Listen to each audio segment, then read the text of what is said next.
Hello, everyone, and welcome to the TDWI webinar program. I'm Andrew Miller, and I'll be your moderator. For today's program, we're going to talk about when automation meets AI readiness, building a trusted data foundation. And our sponsor today is Precisely. For our presentations today, we'll hear first from Donald Farmer with TDWI, and after Donald speaks, we'll be joined by Andrew Hayden with Precisely for a presentation and a discussion. Before I turn over the time to our speakers, please allow me to go over a few basics. Today's webinar will be about an hour long, and at the end of their presentations, our speakers will host a question and answer period. So if at any time during these presentations you'd like to submit a question, just use the Ask a Question area on your screen to type in your question. If you have any technical difficulties during the webinar, you can click on the Technical FAQs area and you'll receive technical assistance. And if you'd like a copy of today's presentation, you can locate the resource window to download the PDF. Lastly, we are recording today's event and we'll be emailing you a link to an archived version so you can view the presentation again later if you'd like, or you can share with a colleague. Again, today we're going to be discussing when automation meets AI readiness, building a trusted data foundation, and our first speaker is Donald Farmer. He's a research fellow with TDWI and principal of TreeHive Strategy. Donald is an internationally respected speaker and writer with over 30 years of experience in data management and analytics. He advises investors, software vendors, and enterprises on data and analytics strategy. And Donald has led teams at Microsoft and Click, building some of the most important and innovative analytics platforms on the market. With that, please welcome Donald, and I will hand it over to you now. Thank you very much. Yeah, this is such an interesting topic, and I'm delighted to be taking part in this webinar because I think it's very important. When people think about AI, there's a tendency to think about it as being about content generation, creating images, creating documents. But automation is a long-term component of AI, and much of the business success that we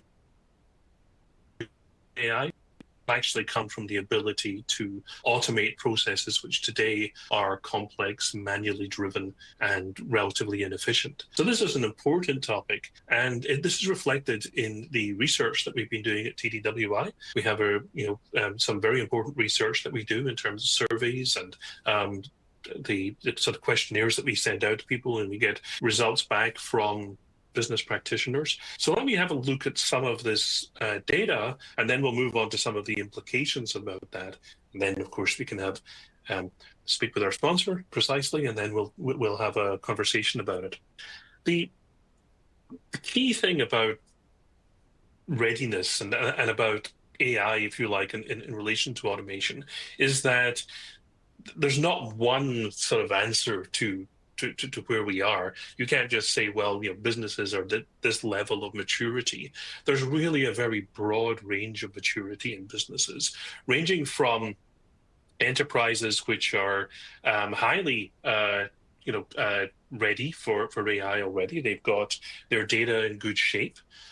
They may already have been doing some machine learning. They may already be doing some predictive analytics, and therefore they're used to that kind of process of data preparation for non-deterministic outcomes. But a lot of companies haven't even really started thinking about what it means to be AI ready and how they're going to get their data in good shape for AI.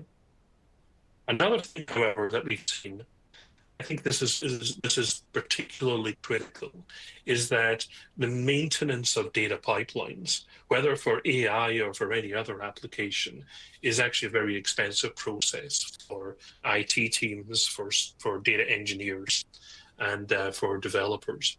And we see, in fact, that a lot of the time that experts could be spending on delivering real AI value is today spent on preparing data. Now, why do we need to do this? Why do we have these data pipelines that take so much maintenance?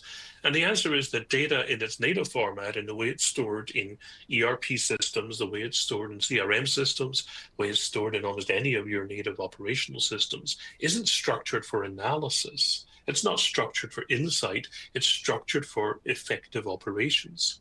And when we move this data, or when we read this data out into another system where we now want to do analysis or we want to get insight from it, we have to restructure that data. And we have to make sure the data is clean. We have to make sure the data is of good quality, meaning that is it complete? Is it up to date? Is it consistent?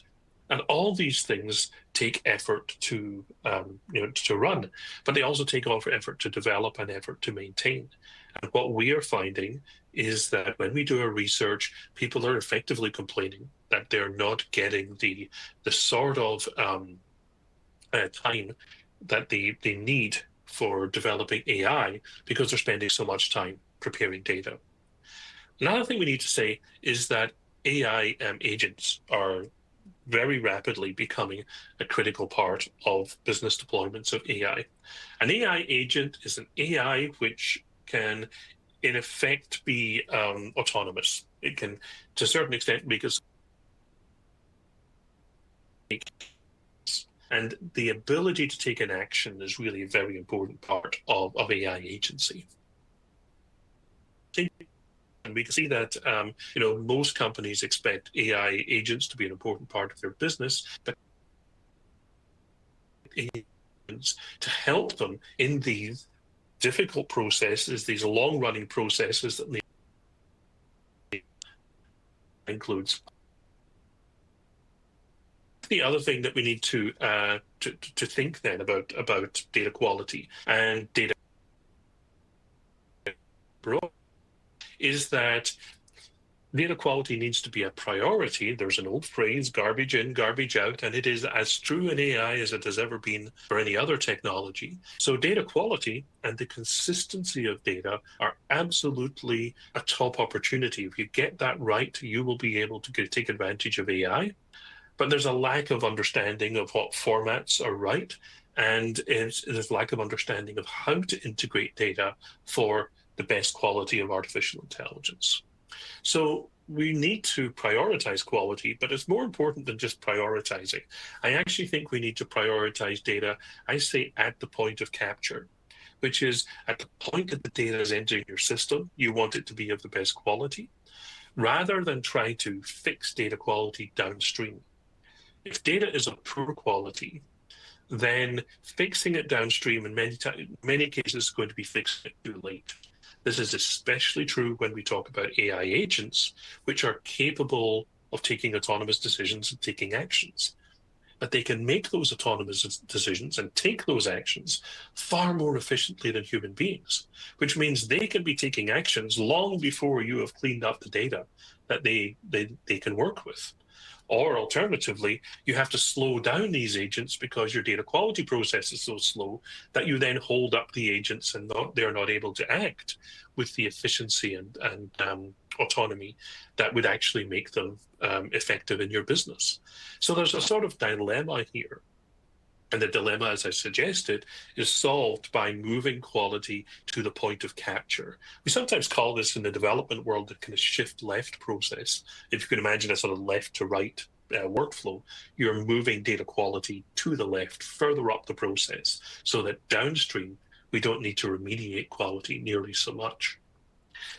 To do this at scale, we must have automation. That is for sure. But automating a flawed process is only going to create a flawed process that runs faster.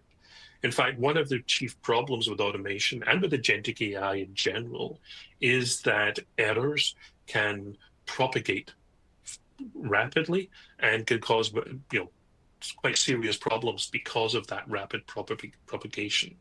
So scale needs automation, but we need to embed that quality and governance, as I say, at the point of capture, back at that point.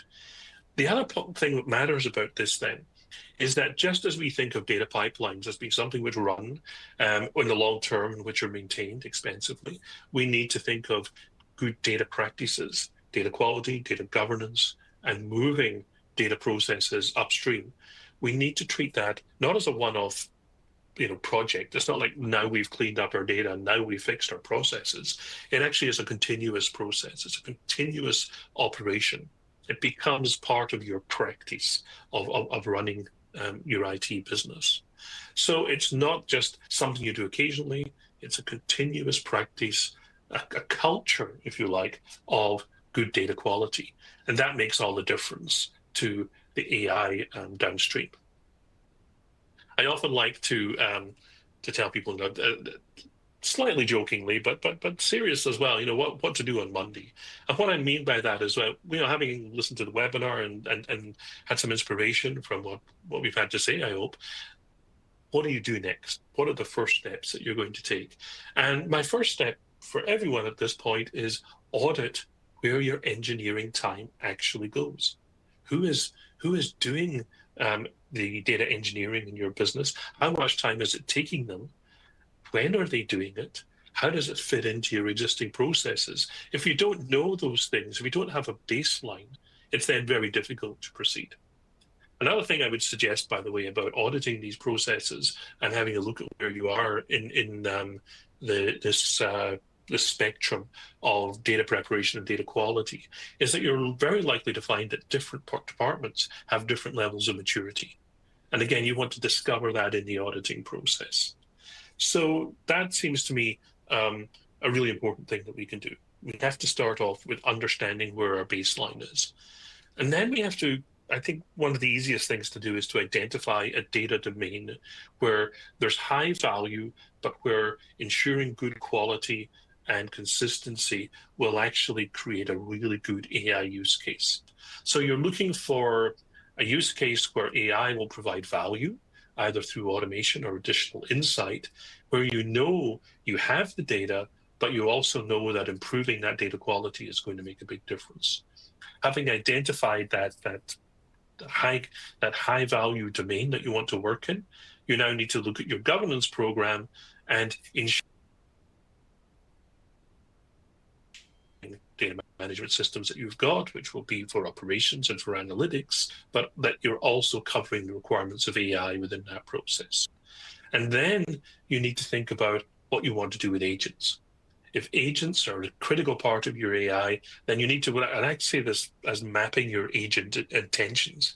If you think of the agent as behaving like a human being, what is the purpose of the agent?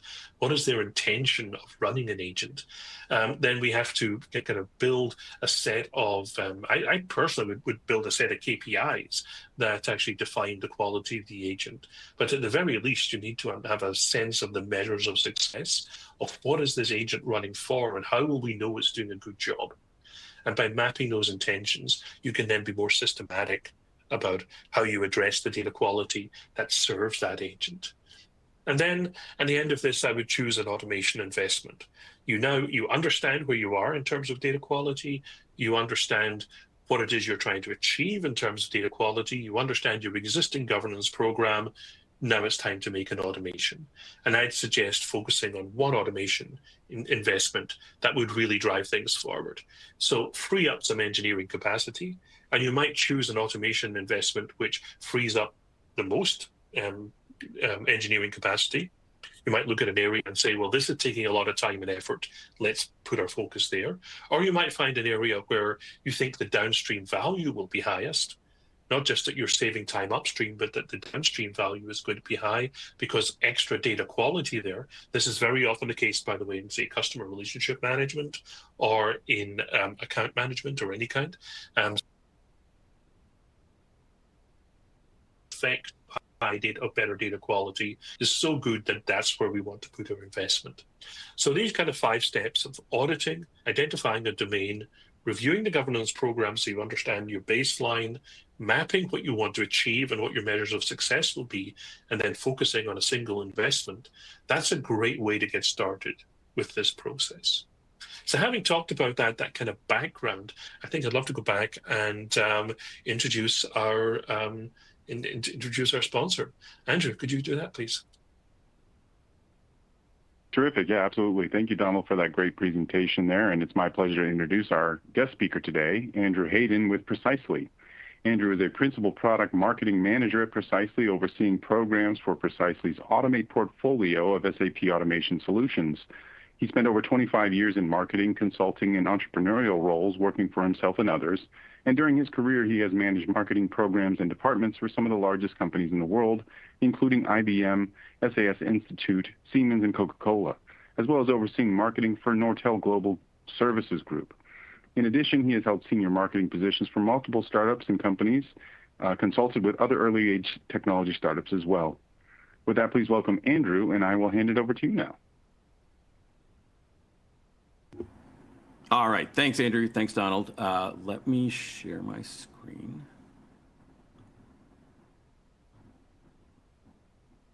Can you see my screen? Yes. Excellent.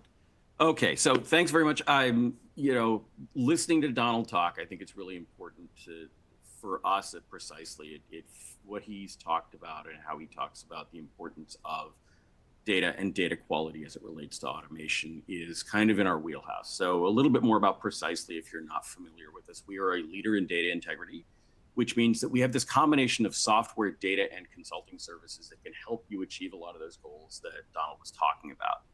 From a software standpoint, we have, obviously, I focus on an area that is process automation, and I'm going to talk a little bit more about that. But we have data quality, data governance, MDM, and other software to help you really achieve a lot of those goals. And one of the other things we've got is we have data itself. So many times, one of the big problems that people have with their data is it's just simply incomplete, or it's inaccurate, and you're not sure how to get the right kind of accuracy. So we provide this combination of software and that data that you need to enrich and supplement your data. And if you're not sure where to start, we also have a consulting services group. So that helps you get that trusted data you need for decision-making, for reporting, and really to feed into an AI system. If you haven't heard of us, we're probably bigger than you know. We've got about 12,000 customers worldwide. We're in over 90 of the Fortune 100. That includes with our SAP automation products that I'll talk about. About 2,700 employees, and we also have partnerships with most of the leading technology partners that you all work with. So people like Confluent and Snowflake and AWS and Google, and name a big name, we work with them. So that's just a little bit about Precisely, but let's talk a little bit more about kind of data and automation and where those two fit together. So at Precisely, we do a fair amount of research on our own just to really understand the marketplace. And this is some information from a report we do in conjunction with the LeBeau School of Business at Drexel University. And what we found, we're looking at kind of AI data readiness and where people are. And I'm not going to read all the numbers except for one of them. But looking at CIOs, they really understand the importance of data and the need for clean, governed, accurate data in order to drive their businesses forward. The problem is only 12% of them believe that their data is of sufficient quality and accessibility for AI.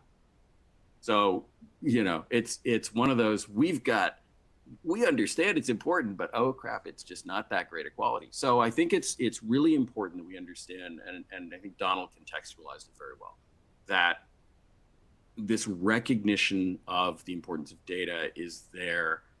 It does become that question of how do we make it better? Now, automation is one way to do that. And at Precisely Automate, we do research in addition. Again, we focus on SAP ERP processes, but that tends to be the core of a lot of very large enterprises. And when it comes to automation, we do a research study in conjunction with ASUG, so the American SAP User Group. And in our most recent study, we found that 63% of our respondents found that the complexity of SAP business processes is one of the leading challenges to actually adopting automation. SAP is complex. I'm going to talk about that a little bit, but that is one of the biggest problems and this is true, I think, not just in SAP. It's true across a lot of our business systems. There's an efficiency problem with SAP right now where a lot of people are going through, or virtually everybody is going through this modernization where they're going from a legacy ECC system to an S/4HANA ERP system. And when they do that, you're changing user interfaces. You're going from a legacy SAP GUI to a web GUI or Fiori, which is a much cleaner, modern interface. But often during that transition, you're running multiple ECC systems and you're running an S/4HANA system. And so you have all of these interfaces running at the same time, which can be very confusing for business teams. And it can lead to, frankly, discontent among your workers. But because of all those differences, you also have the 10 most error-prone things in the world, which are your fingers. And so people have that challenge working through that. And then ASUG itself did some research. And to Donald's point about integration, almost 50% of SAP organizations find there's a huge challenge on the integration side between SAP and other systems. And I'm going to talk about that, and I think we'll talk about that in a little bit while. But it is a challenge. SAP has always been a bit of a walled garden. So people are always going, I need to combine this and be able to use the two of them together, but I just haven't figured out how to do it well. And what this is creating as people are going through this modernization, as they're looking at their data and looking at everything else, is you tend to have this tension in IT and C-level organizations between today and tomorrow. Because today you have all of the things that we're trying to overcome. You've got long IT lead times, you've got poor quality manual data processes. You tend to have a lot of on-site, on-prem infrastructure that is expensive. It becomes legacy very quickly. You're trying to overcome. And then we've talked about this fragmented, poor quality data. And you want to get to that point where all of these things are overcome. You can do agile innovation. You've got scalable automation, as Donald mentioned, cloud-first IT infrastructure, so you get out of the data center business as an enterprise, and you want your data to be of the highest quality possible. So there is this tension between the two, and I think understanding where data fits into that and where automation can drive some of that is very important. And I think helping people do that is one of our goals at Precisely. From an SAP modernization standpoint, Donald touched on this, but SAP is a very interesting system because it forces you to create and manage data using very specific processes. And those processes are often very complex. So just to give an example, if you think about material in SAP, it's got about 300 different data elements on average. And the process it goes through generally is a workflow process that has between 6 and 8 people across your organization. So the net result is you've got this combined complexity that you're faced with as a company. You've got the complexity of the data. SAP master data records specifically are very complex. I've heard some people talk about their customer master data, which is going to have thousands of data elements in it across multiple, that has to coordinate with multiple systems. So the process itself then is very complex, and you have to take these two things into consideration together because often that's impacting multiple parts of the organization. So you have different priorities across different people in the organization. And who do you need to have work in various parts of a complex process? Automating all of this just becomes a challenge. And we saw that in that number that we got in our research.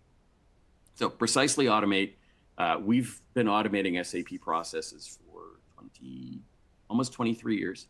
And so we've got a really intimate understanding of the complexity around it. And we do it, though, with a very simple set of products. So we start with Automate Studio, which is a spreadsheet, so Excel or Google Sheets to SAP automation tool. It's a desktop automation tool. It's really great for mass data processes.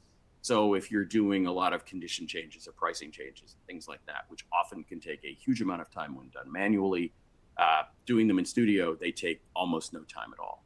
But one of the key things, and to Donald's point earlier about data quality at the point of entry, is you're able to validate and check that data against SAP before posting it into SAP. Making changes to data once it's in SAP is a pain. But being able to make those checks, make those updates before you've actually posted the data in SAP is a huge benefit. And that's true across our entire portfolio. Studio Manager gives you some server-side capabilities to add to that desktop, so license management, script management, job scheduling, and server-side job execution, things of that nature. And then Evolve is our full form and workflow business process automation platform. So when you have those complex data-intensive processes, like a master data record creation, where you have lots of data and lots of people, and you've got a complex process, being able to manage that through an auditable workflow really can drive a lot of benefits to you and add a lot of speed to that process you're going through. And I'll show you a couple of examples of this in just a moment. So what do we give you as a result? You're looking at better business agility. It's a no-code, low-code platform. So again, to Donald's point, if you're spending a lot of engineering and development resources on other parts of the business, automation requires often a great deal of development. But a no-code, low-code platform allows you to scale very quickly across your organization using business teams that work in conjunction with IT. So you're not looking at IT being that bottleneck like we talked about earlier as one of those challenges for today. It can give you faster time to value. We've seen people get Studio and be up and running and in production in a couple of days with value-added automation solutions. And then one of the other things is we work across your entire SAP landscape. So any process within SAP, we can automate with just one platform. So we're not a point solution.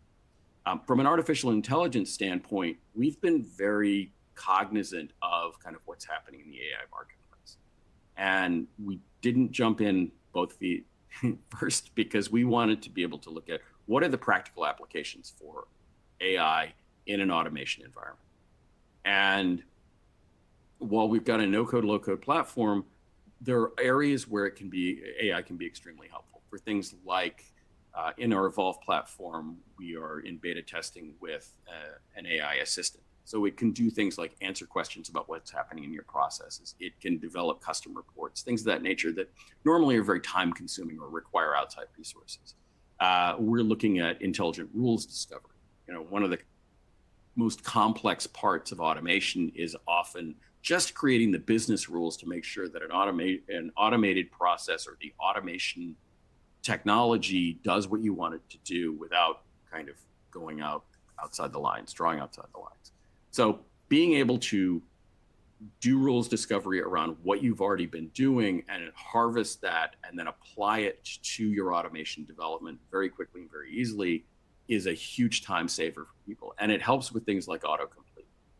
So I mentioned earlier that a material record can have up to 300 data elements. Well, now with our intelligent autocomplete, you only enter a little bit of data and it takes your historical record, pre-fills out the form for that material record and gives you a confidence level. So these are ways that we look at AI as being a practical way of supplementing the way automation helps you and developing automation and driving efficiencies into it. Automation in and of itself today can be very efficient just to begin with. And then in the SAP modernization, I covered most of these. Obviously, as we move to cloud, we have cloud offerings. SAP Clean Core is very important. And then from an integration standpoint, having APIs built in that allow Automate, and especially Automate Evolve, to kind of be the go-between other systems and SAP. So we have examples of customers who are using our APIs to coordinate data creation and management between SAP and Salesforce. It's a great example. So one form, creating data or managing data for both systems. A couple of quick examples. I'm not going to read through all of these, but we've had an energy drinks company that went from a highly manual, spreadsheet-driven, error-prone process to an automated process using Evolve. They cut their time to market for new products in half in a very, very competitive marketplace. So you imagine what that can be like for your business. They also did that while expanding globally. So they had this huge escalation in terms of the amount of complexity in their business, but they still managed to cut their time to market in half. The global energy company, the 97% reduction in the time to create a new customer. So this is one of the largest companies in the world. They've got about 1.25 million B2B customers. And previously it would take them 144 hours of work time or several months to create a new customer. They were able to automate that process, cut it down to about 6 hours. So in less than a week, they can now create a new customer. It's helped them with things like internal, just overall efficiency. It's saved them millions of hours, they figure. And it has also increased their customer satisfaction because customers now are in their system faster or can get changes done much more quickly. So this is the power of automation and what a no-code, low-code platform can do for you. And before we get into our discussion, I think one of the things I just want to remind you of is AI right now is a very big talking point, and it has a lot of promise to it. But don't overlook the opportunities that exist with currently available technologies. So again, low-code, no-code platforms have evolved massively over the past decade. And a lot of the promise that is made by AI can actually be achieved with what's available today. And our solution, it's proven. We've done this for 20 years, and these are the kind of benefits that people can see. And often these are the kind of benefits, as you see in the slide, that people hear are available from AI. So don't overlook what's available today just in pursuit of the show. It's shiny object syndrome for a lot of people when it comes to AI. But there are lots of things available today, not just from us, but from several other companies that can give you huge benefits and huge efficiencies without having to dive into AI and having to go that route. That can save you a lot of time and a lot of money. So with that, I am going to turn it back over to Andrew and Donald, and I think we've got a couple of things to talk about. Terrific, Andrew. Thank you so much. That was a great presentation there. And yes, now it's time for our discussion. So I'll ask that Donald rejoin us, and I'll pass it over to you, Donald, to begin the conversation. Yes, my goodness, we do have things to talk about. That was excellent. I think, moving from the research into this very practical approach has been kind of fascinating. And yeah, we should definitely dig into some of this. There's just so much to talk about. So here's the thing, that for years, TDWI has been doing this research. We look at it every year, and we have our conferences and events, we have our training, and data quality is always either at the top of the list or very near the top of the list. And yet at the same time, it's the obstacle. The other questions we ask about what gets in the way of achieving what you want, data quality is part of it. So how do we break that cycle? Is it just a technical problem that data quality technology isn't good enough? I doubt it, but is it an organizational problem? Is there something else going on? Why can't we break through this barrier of data quality? I think there's different levels of priorities for a lot of companies. Because I've been in the technology world for a long time, and I can go way back, and people were talking about how important the quality of data was. But you're right, nobody's really prioritized it. So I think it's a combination of things that there's been a lot of recognition of the value of it, but people have been able to overcome their data quality challenges, which usually don't show up until they're doing things like reporting. I've got a bad number in my report. I can fix it. And I think the difference now, and I do think that's been part of it, is data quality challenges have been fixable, or you've been able to get around them just through manual means or through simple means, or you frankly have ignored them. I think AI changes that game, though, because now you're reliant on another system not only providing you the report, but telling you that it's correct based on what its reference point is. And its reference point is often not the person who knows the process and knows the data extremely well. And so I think we see the mind shift changing a lot. And I think the other thing that's made it challenging is just the complexity of data environments is ridiculous. As companies come in and they add more systems that have data, and you've had this massive amount over the last several decades of acquisitions where, now we've acquired another company that has all their systems are now part of it, and their systems aren't necessarily the same ones we've had, or even like within the SAP world. I was talking to a guy from a very large manufacturing company about a year ago, and they were going through this modernization effort, and they were consolidating a number of legacy ECC systems into a single instance of S/4HANA. And I think they had 8 ECC systems they were consolidating. Only 2 of those were legacy to that company. The other 6 came through acquisitions, and they all had different data structures. Yep. So I think people overlook this. Yeah. I think that's a big part of it. So my personal feeling is that there's been the recognition that it needs to be done, but there hasn't been kind of that inflection point that absolutely required it. And I'd be loved to hear your thoughts on this, because I think AI has become that inflection point. I think you made a really important point about the way in which companies grow by merger and acquisition and the effect that has on data.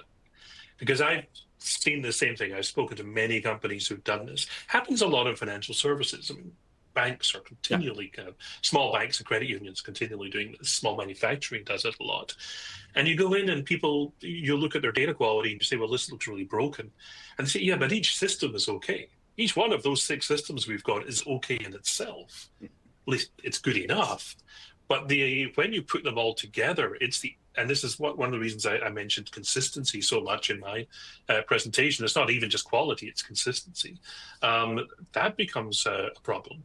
And as I think you made this great point that might have been okay. We might have been able to work around that when human beings culturally understood that. You bring in AI, and now you're actually automating the dysfunction, which is not a good thing to do. So it does introduce that sort of additional complexity and additional urgency to it. Yeah, it's fascinating. Now, you're very focused and precisely on data integrity, something you mentioned a lot. Yeah. And how do the kind of the readiness that we were talking about, this kind of spectrum of AI readiness, does that actually reflect what you're seeing in the market? You gave some hint about what you're seeing in terms of companies being ready to adopt AI. What are you seeing? It fits really well, I think, with what we've seen. There are a huge number of companies that, if you ask them where they are in their AI journey, many of them aren't even bothering to pack their suitcase yet. They haven't made travel plans. They're still trying to figure out where they're going to go. And so I think we are seeing slowly companies try and wrap I think in a lot of cases, they're still just trying to wrap their heads around it, because there was so much promise of AI that got shoved out there over the last few years. And one of the challenges, and I ran into a guy at a conference last fall, and obviously their C-level executives had drunk the AI Kool-Aid. And so then it went from, okay, we've drunk the Kool-Aid, now go execute and make this promise real. And so many of the people who actually are being asked to execute against this nebulous promise of efficiency and effectiveness, and you'll need half the people you need or none of the people you need. All you need is a C-level executive and a bunch of computers running in a data center somewhere. And I think there is this collision right now between promise and reality within a lot of organizations. And where those two collide is at that planning stage. They now realize, we've got these super complex data environments. We've got a lot of bad data. We've got a lot of legacy data. What do we need? What don't we need? I talked to a manufacturing company a year ago, and they were actually more recently than that. And they had this problem that they're making that SAP migration, and they're just like, oh, well, we won't bring a bunch of our legacy data. The problem with this company is that they do, their consultant said, oh, just, cut the legacy data off at 3 years old, and all the rest, if they go over 3 years old, it gets archived. The problem is this company makes capital equipment, and their parts and service groups said, you can't do that because we're fixing machines that have been around for decades. Right. So the data about those parts is that old or older, and we still need it. So, I think so many people are just trying to figure it out, and it is unique often to individual institutions. Like there is no generic data model you can put together and say, here's exactly what you need for AI. I'm sure an AI company, I'm sure Anthropic or OpenAI or any of those guys can tell you, oh, this is exactly the model you need. And it's like, no, because data environments don't look like that. Yeah, especially when the complex environments we're talking about certainly don't. Yeah. And one of the answers that I hear, and let me just push this next question up. One of the answers to this that I hear all the time is, we'll just put a human in the loop. And human in the loop has become a kind of shorthand for how we're going to solve all our AI problems. Oh, hallucinations, human in the loop. Problems with data quality, yeah, we'll put a human in the loop.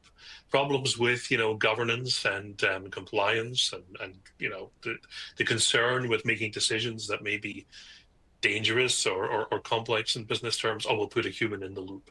And my worry about that is the whole point of using AI is to make systems run more efficiently, make them greater scale, greater speed, with more efficiency than a human being can do. And putting in a human in the loop, are we just sort of either the human can't manage all these decisions, or now you've slowed the AI system down to effectively the lowest common denominator? And what can we do about that? I mean, I hear human in the loop all the time, but I'm sure there must be models. In fact, I quite often talk about this. Is there human over the loop? Is there a human management of this system rather than the human becoming the bottleneck? How do you see that? Because you're definitely at the coalface of this integration and automation. Yeah, I think we look at it a couple of different ways. I think there are automated pipelines for things like data movement, where AI can be very helpful for identifying sources and targets for data and being able to move it between those two. Doesn't overcome your data quality problem, but it does eliminate some of the bottlenecks you have where it's a human being having to go out and identify this. So I think there are aspects of business processes and data processes where AI can be applied as is, because a hallucination is not your problem. It's more, you've got a very complex process that is a lot of the human is there currently having to do a lot of work.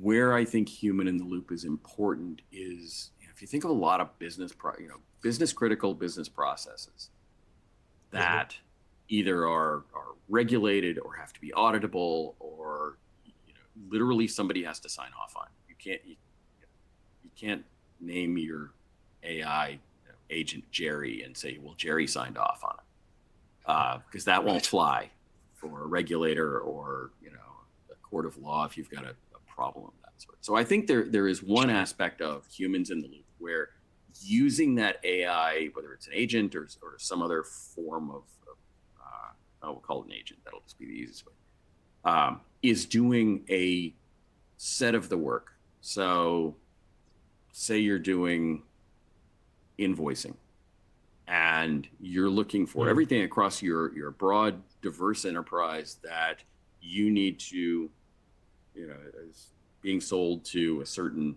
group, and you need to identify all the things that need to get invoiced to that. And everything that has that customer number attached to it, an AI agent can go out, find it, and then put together that invoice. You're going to want a human being to review that invoice, but you no longer have to have the human go out and do all that collection of everything, because you want to make sure that invoice is correct. You don't want to send that invoice twice. There's all kinds of things you don't want to do that, like you said, if you've got a process in place and you have an agent doing it and it's a poorly designed process, it's going to make it worse rather than make it better. So for us, I think human in the loop is not so much a bottleneck, but it really is being able to provide that the check that it's always been without necessarily slowing the process down. It's those other parts of the process that can be big and complex. I think you raised an important point. Go ahead. Sorry, I think you raised an important point about responsibility as well. That AI agent Jerry, can't take responsibility for it. AI agent Jerry isn't going to be demoted or turned up in court or whatever it happens to be. But in a sense, there's no responsibility for AI agent Jerry, because there's no consequence for the agent. Is that right? Am I thinking about this? Yeah, and I think that's one of the big challenges is, and again, we deal with a lot of and if you deal in financial services, which we do at Precisely in a number of areas, when you're dealing in a regulated industry or a highly tightly tracked industry by some outside agency, they're not going to accept, I don't foresee it anytime in the near future, an agent being the responsible party. Right. And I don't think, you think about what it does. If you're a C-level executive, I don't want that agent doing it either, because unless you've got ridiculously high risk tolerance, and so I think it does create a lot of challenges. I'm personally a big believer that AI is much more of a supplement than a replacement. It can do a lot of those, like I said, data gathering, things of that nature. But that person who has knowledge and experience and a level of context that a computer likely will not have in the immediate or near future. I think that's just absolutely important. Great. One environment we talked about, and you covered particularly, but we should talk about it a bit more, is the SAP environment, which, as you say, is very complex. And you made some good points about the way in which people are moving into kind of S/4HANA, but also the broader SAP ecosystem is changing. But I've been around for long enough that I remember, SAP as a very closed system, as a system that was often seen as being a kind of walled garden that was very strictly controlled. And some of those things are changing now. How are they changing in a way that affects our topic today of data quality and data automation? So I think there's two aspects to it. There's automation and data quality on the processes that happen purely within SAP. And for a long time, the only way to automate those processes was through a lot of custom development, a lot of, in SAP speak, ABAP coding. Right. You had a few of us, like Precisely. We previously were a company named Windshuttle. So if you're in the SAP environment, you've probably heard of that. Who were able to work within that SAP environment and help companies simplify a lot of that complexity within SAP. And do a lot of those things, like I mentioned earlier, where you could validate the data before posting it. Because fixing data once it's in SAP can be complicated, expensive, time-consuming, all those kinds of things. So I think there's that aspect where SAP was, I'm trying to think of the best way to put it, but those processes which are SAP specific was one aspect of automation. And you didn't have very many, you had, like I said, companies like us and one or two others, but mostly it was then custom development on the SAP side. Now you've got, and we have the ability to give you that no code experience to do very complex processes where there isn't much coding, if any. With Studio, it's virtually none. It is all, no code, and Evolve is very little. So within SAP, I think there's that. When it comes to those SAP and other processes, there traditionally has been the way that we do it, where we've got Evolve and you've got SAP and you've got your other system, and basically we're that integration point. So we have APIs that come in, so the data can come in and we can create forms where it's both SAP and, as I mentioned before, Salesforce data in the same form. And then when and you can do all those things. You can validate the data, you can check it, and when you post that data, it goes to both systems. Now you have things like SAP's Business Data Cloud, because I think SAP and this Business Data Cloud came out a year ago-ish. And, it was, I think, their acknowledgement that the world isn't just SAP and that's it. Now SAP, I think, is acknowledging and recognizing that it's SAP and other systems that companies rely on to run their business efficiently and effectively, and add AI on top of that. And it's not just SAP data and then other systems data. It's combined. What does our full data landscape look like for companies? And so EDC was created to do that. So I think it's one of those things where it's becoming a little less walled garden. The move to cloud changes that because now everything is running on REST APIs and OData. So you have these common data formats and common protocols that allow you to connect more easily to SAP or to recognize what's happening within SAP. So it's SAP is evolving, and we like to think we're at the forefront of being able to do that integration. And then AI just gets dropped on top of it for how does AI then further enable you to be able to do that. We know there's a lot of companies that are looking just to be able to integrate data within the broader SAP ecosystem. So sure, SAP, the ERP system, and something like SuccessFactors for HR. And so it's really interesting kind of watching it evolve. Again, as you move to cloud, as protocols change, as things get more standardized, and then you have these outside influences of we need broader reporting. It goes back to that whole data quality priority problem or question that we asked at the beginning. Where does this all fit? So I think it's getting easier from an SAP centric standpoint. Sure. Still not easy. I mean, the complexity of the process. This has been one of the most interesting conversations to have with companies moving from ECC to S/4HANA. Is just this reminder that you're moving into this fantastic, modern, really well designed cloud-based ERP system, but the process, the complexity of the processes, the complexity of the data does not change. You have 300 data elements in a material record in ECC. Guess what? There's still 300 in S/4HANA. That doesn't change. And so I think that's been one of the other challenges that people have got as they've moved through this modernization process. And it happens, again, it's not just SAP, it's happening across lots of different systems, is the underlying technology is improving. The complexity doesn't change. And in some cases, it gets even greater because now you do have this ability to connect to other systems. Right. Yeah. Well, you talk about this evolving, and I think this is, I think this is very important that many aspects of our technological life are evolving just now. But yes, for sure, the SAP environment is evolving dramatically.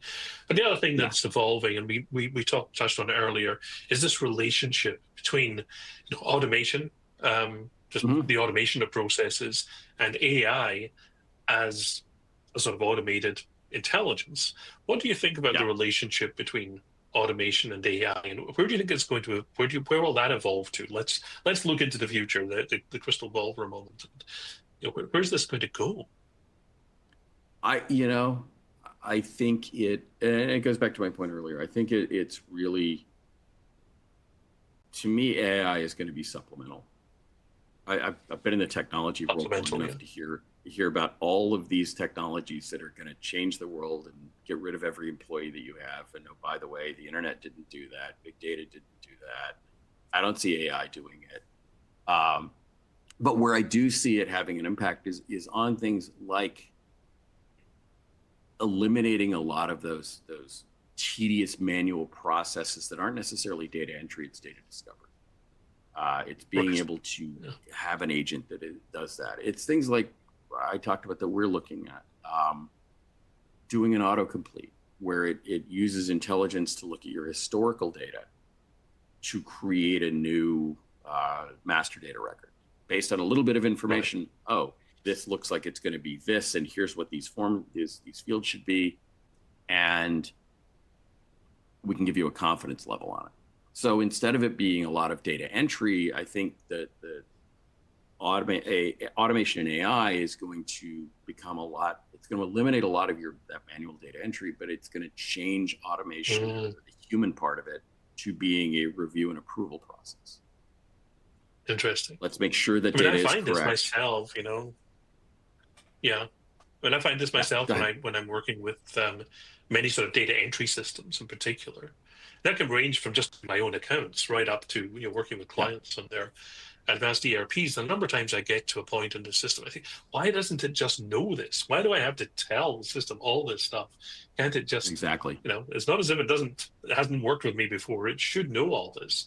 And that could be very frustrating. But I could see, absolutely, from what you're saying, I could see how AI could be the technology that just knows this and makes it possible.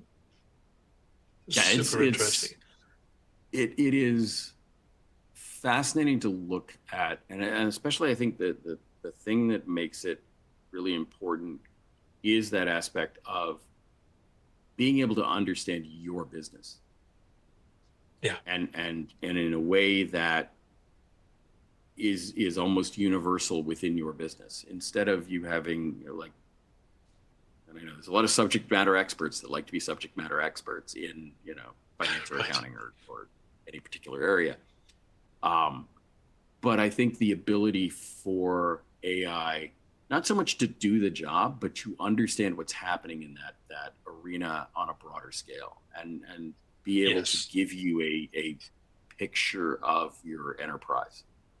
And I think it is going to help on the whole data issue in terms of the complexity of our data environments. Most people are trying to consolidate the data environments into simpler number. Sure.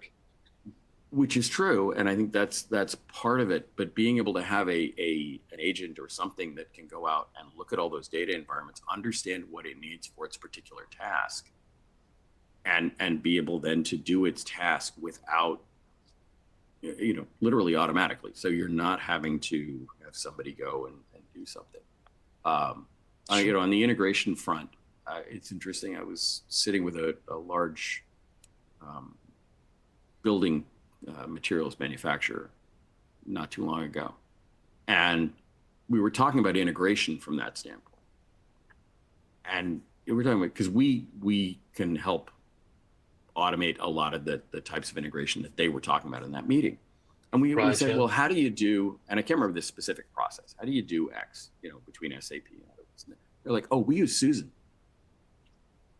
And my team and I were like, Susan, okay. And they kept referring to Susan. Some new startup you hadn't heard of. Yeah, that's what we were thinking. We're like, who the hell is Susan? Turns out Susan is a 20-year veteran of the company who is the only one who understands SAP and these other systems and how to connect them. She was the one downloading all the stuff into the spreadsheets, combining everything using macros, and then writing reports. She's not just human in the loop, she is the loop. She is the loop, which immediately begs the question, what happens if something happens to Susan? Because Susan's been here for 20 years. She's probably going to retire soon. And yet you guys have spent the last 15 minutes talking about Susan. That's the kind of thing where I think AI becomes very important for a lot of companies. It's being able to do that kind of an activity, and in a way that if you're a company and you don't lose that intellectual property when somebody retires. You need somebody to monitor it, make sure what it's delivering is correct and accurate, obviously, especially if you're dealing with reporting. But that kind of an activity where you are solely reliant on an individual can often be automated, and automated in a way where AI can supplement that automation very easily. Excellent. Well, Susan, if you're listening, our aim is to enable you to retire with a combination of automation and AI that will do that. Let's check back in with Andrew and see if this has been just a great conversation. Thank you so much. Let's check in and see if there's been any audience questions. Yeah, absolutely. Thank you both. That was a great conversation there. We have only time for probably one question here. So Andrew, I'll direct this at you. Obviously, Donald, if you have something to add afterwards, please do so. This question came in a little earlier regarding automating manual data entry as a large topic of the conversation here. This person asks, automating manual data entry can eliminate data entry issues caused by human error. Are there other ways that it can help improve overall data quality? If Susan was listening. Yeah. Thanks, Susan. Appreciate your question. Yeah, I think there's a couple of different ways. One, obviously, and we talked about this, just this overall, back to our rules discovery, automation often requires a tremendous amount of guardrails to be put in place. So you want to make sure that not only are you correcting or checking the data to make sure that it's accurate, but is it contextually correct? Is it the right format? There's a lot of things that it can help you do in that sense. It also can help you in terms of data organization. Where does it go? How does it work? How do you extract it? So I think from a data quality standpoint, there's that. And then the other one you've got is so we have the ability, as people are migrating and then post, to extract data out of an SAP system,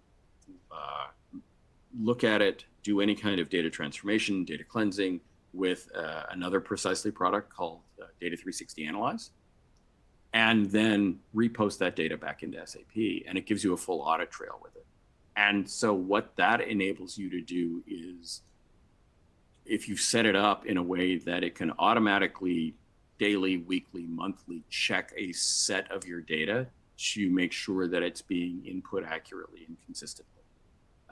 We have customers who do this now using Studio, and they do it manually or they do it with macros. So a good example of this is a large entertainment production house based in the UK. And they produce some of the biggest TV series and movies that you've seen. You would know the names instantly.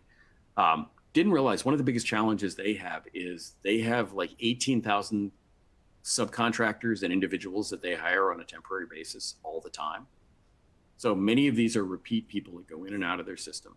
They go in and out very rapidly and very regularly. Somebody might be an extra in a TV show for a week. We're going to pay them for the week. They're going to get into our system. This is all HR data because they have to account for it that way. But because they're a global company and because they're doing this in so many different locations, often the inputs for that data are different. So, how is somebody's address being input? Are they abbreviating street or road? Are they using long text for things, or are they shortening it? So once a month, this company goes in and they basically pull out everything, all the people that they've hired over that last month, and they make sure that their data is consistent. Now, with the Studio Data 360 Analyze combination, you actually can completely automate that process. So now they're not having to go in and do this monthly with somebody manually going through an Excel spreadsheet and checking it. But they're able to automate it so that, like I said, either daily or I think they probably would do it weekly, just looking at their cycles.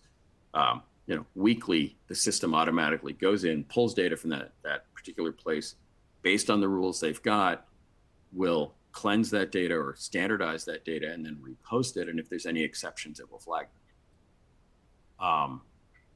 So those are ways where automation can help with that data quality. So it's not just at the point of entry, it is over time and because you sometimes have these very broad issues that you can't necessarily govern it at the point of entry. That's just one example. There's lots of them. Yeah, that's excellent. Yeah, I mean, automation enables us to cover the whole workflow of data entry, not just the point of data entry, but everything downstream from that as well. Excellent. Thank you very much. Oh, thank you. This is I love having these conversations. Yeah, we gave everyone a little extra time today. I appreciate everyone sticking around here a little bit past the hour, but I wanted to thank both of our speakers. We did hear from Donald Farmer with TDWI and Andrew Hayden with Precisely. Would also like to thank Precisely once again for sponsoring today's webinar. And please remember, we did record today's webinar. We'll be emailing you a link to an archived version. And if you'd like to download a copy of today's presentation, you can click the resource window for the PDF. And finally, not only does TDWI offer leading-edge team training to advance skills in BI, AI, data governance, strategy, and more, but TDWI now offers team enablement to build in-house capability across your full digital journey. More details will follow in your post-webinar communications. And from all of us here, let me say thank you so much for attending. This does conclude today's event.